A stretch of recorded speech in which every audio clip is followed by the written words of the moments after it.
Bonjour et bienvenue dans Écolo au boulot. Je suis Cassandre Joly et mon but est de donner du sens au travail à travers l'écologie. Ensemble, nous trouvons des idées, des astuces, de la motivation et de l'inspiration pour rendre son quotidien au travail plus écologique et se sentir utile.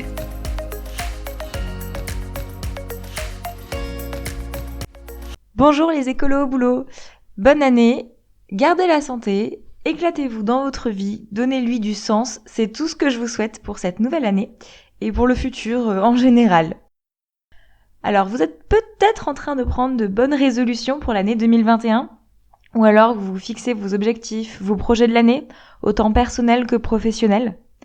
Et donc ce début d'année, c'est aussi le bon moment pour prévoir vos actions écolo au boulot.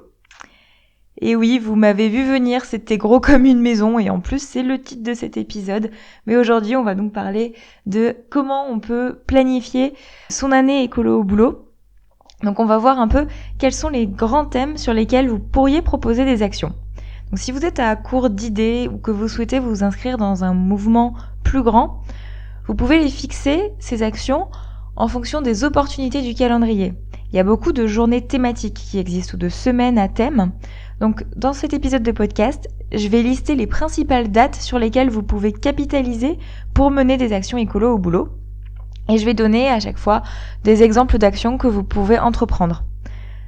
Vos actions, elles peuvent aussi être basées sur vos envies. Et ce début d'année, c'est le moment idéal pour vous projeter. Alors, vous êtes prêts pour une année écolo au boulot ? C'est parti ! On va commencer par les journées ou semaines thématiques, que ce soit au niveau français, européen ou international. Je les ai classées par catégorie. Donc on va voir des journées qui sont un peu globales sur l'environnement, des journées sur le recyclage et les déchets, le végétarisme, la biodiversité, l'eau, la mobilité. On va parcourir ces catégories avec des idées d'actions à proposer au travail pour toutes ces occasions.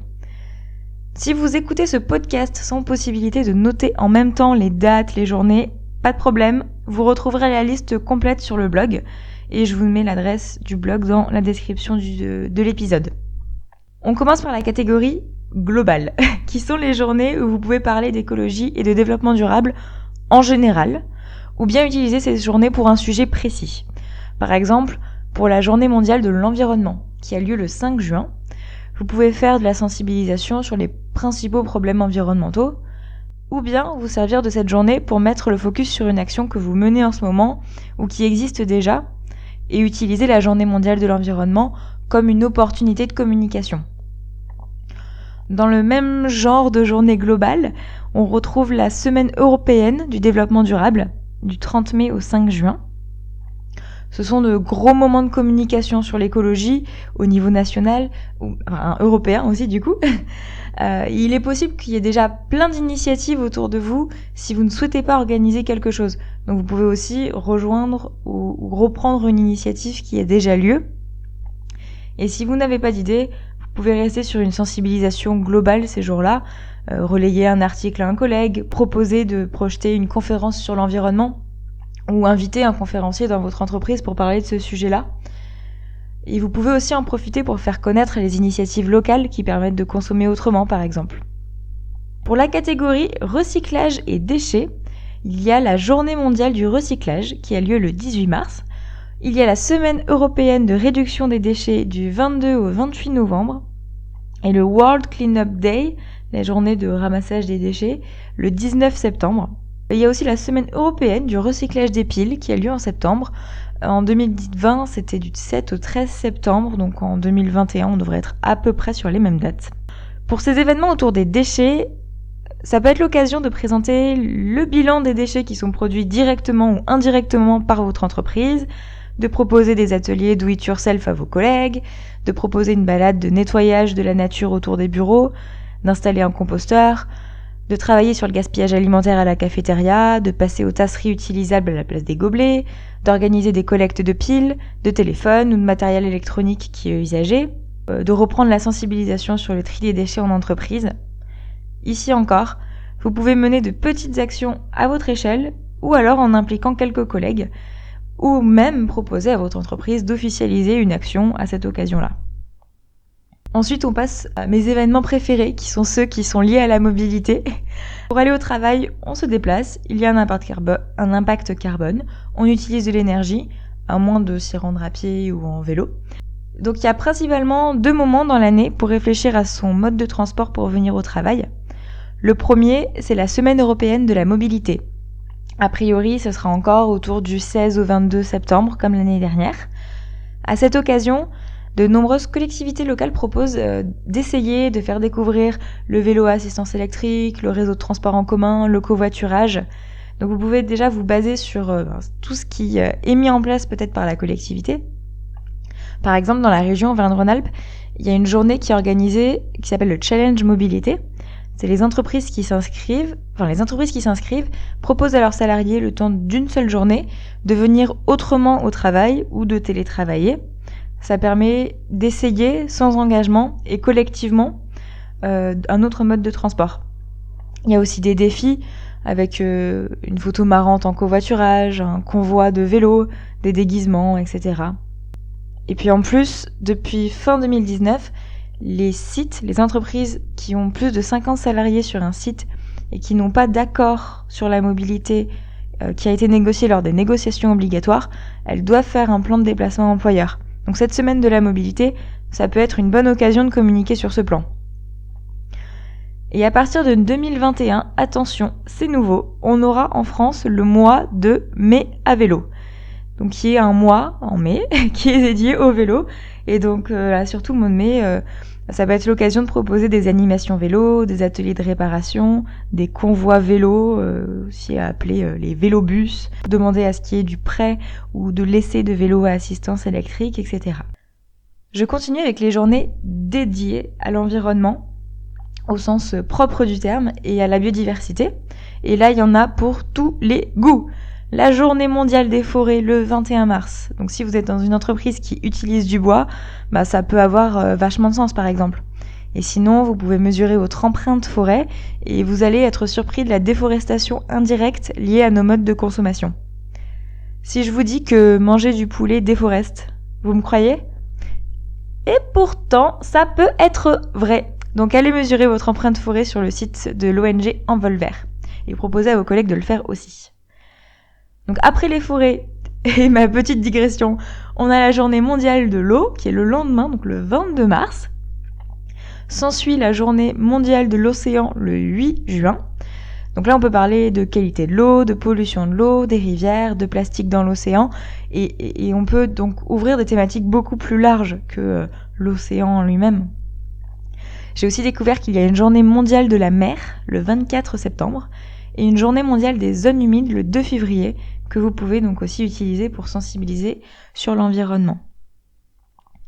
Concernant la biodiversité, la journée mondiale de la biodiversité est prévue pour le 22 mai. En France, il y a la fête de la nature aussi, du 7 au 11 octobre, qui est plutôt tournée en général vers des activités ludiques, de sensibilisation, des ateliers nature, mais libre à vous d'utiliser cette occasion pour en faire ce que vous souhaitez en fait. Il doit y avoir des journées pour à peu près toutes les espèces menacées du monde. Je vais simplement vous citer la journée mondiale des abeilles le 20 mai, où là vous pouvez proposer des animations autour de la ruche, autour des plantes mellifères, donc c'est les plantes qui nourrissent les abeilles, planter des graines de biodiversité, ou alors installer un débat autour des pesticides, du rapport à la terre. Et il y a la journée internationale de la tortue le 23 mai, qui peut vous permettre de vous raccrocher à nouveau au thème autour de l'océan, de l'impact du climat sur les océans ou de la pollution plastique. Enfin, il y a une thématique un peu moins large, mais qui est intégrée dans les entreprises, enfin qui est pas beaucoup intégrée dans les entreprises, alors que finalement c'est assez simple, c'est les journées sans viande. Parce qu'a priori, quand on passe une journée au travail, il y a bien un moment où on va manger. Et la consommation de viande a un impact considérable sur le climat. L'élevage, c'est 15% des émissions de CO2 dans le monde sur l'ensemble de la chaîne de valeur. Et sans être végétarien à 100%, on peut revoir notre mode de consommation de la viande pour à la fois diminuer sans frustration, savoir quoi d'autre on peut manger, avec quoi on accompagne, et rendre aussi notre consommation plus qualitative de viande. Donc on peut s'appuyer sur la journée internationale sans viande le 20 mars, ou encore sur la journée mondiale du végétarisme le 1er octobre. Il y a aussi l'initiative des lundis sans viande, dont vous avez peut-être entendu parler, qui a été lancée il y a 2 ans environ, et que du coup vous pouvez répéter chaque lundi, le lundi c'est végé. Donc là vous pouvez montrer l'exemple, montrer par exemple que vous mangez pas de viande sur tout ou sur certains repas, organiser des cours de cuisine végétale pour vos collègues pour leur faire goûter, vous pouvez partager vos recettes, votre organisation, ou même organiser une journée végétarienne à la cantine de l'entreprise, pourquoi pas. Alors il y a certaines actions qui sont pas couvertes par ces journées à thème, même s'il y a énormément de journées à thème, ou alors qui sont pas directement couvertes. Donc, concernant l'écologie au bureau, je pense par exemple à la pollution numérique ou aux économies d'énergie. Mais tout ça, vous pouvez l'intégrer dans un thème plus général, comme la semaine du développement durable, ou bien créer votre propre journée aussi, pourquoi pas. Dans notre entreprise, c'est, le 12 septembre, c'est la journée des économies d'énergie. C'est pas pertinent le 12 septembre d'ailleurs, vaut mieux le faire en hiver, mais bon, peu importe. En fait, voilà, vous faites ce qui est pratique pour vous. Autre chose qui peut être pratique, c'est de se greffer sur des événements qui existent déjà dans votre entreprise. Par exemple, s'il y a un événement sur la sécurité routière, pourquoi ne pas ajouter une partie mobilité durable ? Vous pouvez trouver des arguments pour justifier ça. Par exemple, qu'en covoiturage, on a moins de risques d'accident que quand on est tout seul sur son trajet domicile-travail, parce qu'on fait un peu plus attention vu qu'on transporte quelqu'un. La sécurité à vélo, ça peut être un frein aussi pour certains de vos collègues, et du coup présenter toutes les consignes, le matériel pour être en sécurité à vélo, ça peut aider à les faire changer de mode de déplacement et les rassurer. Alors je me suis pliée moi-même à cet exercice de préparer mon année écolo au boulot, et je me suis basée à la fois sur les grands moments de l'année au travail, sur les projets ou les idées que j'avais envie ou que j'avais besoin de valoriser, et puis aussi les thèmes qui me tiennent le plus à cœur, ceux qui me parlent directement. Et ça, c'est un peu la partie la plus difficile pour moi, parce que j'ai déjà du mal à faire des choix en général. Alors du coup, quand tous ces thèmes sont importants et qu'il faut choisir, mais bon, on peut pas tout faire. Et il y en a qui sont plus pertinents que d'autres. Donc voilà, par exemple, dans mes missions, je travaille dans le développement durable, donc je suis particulièrement concernée, mais je vais regarder en fonction des projets de l'année. J'ai un focus mobilité, donc la semaine européenne de la mobilité, c'est sûr qu'il va falloir que je prépare quelque chose. J'ai un projet qui est lié à l'eau et à la biodiversité, mais ça pourrait aussi entrer dans une journée sur la nature. Donc là, en fonction de la période à laquelle j'ai besoin de créer un événement, je vais avoir le choix. Comme il y a plein de journées et plein de semaines thématiques, je vais pouvoir aussi choisir en fonction du moment de l'année où j'ai besoin de faire un événement. Sur quelle journée thématique je m'appuie.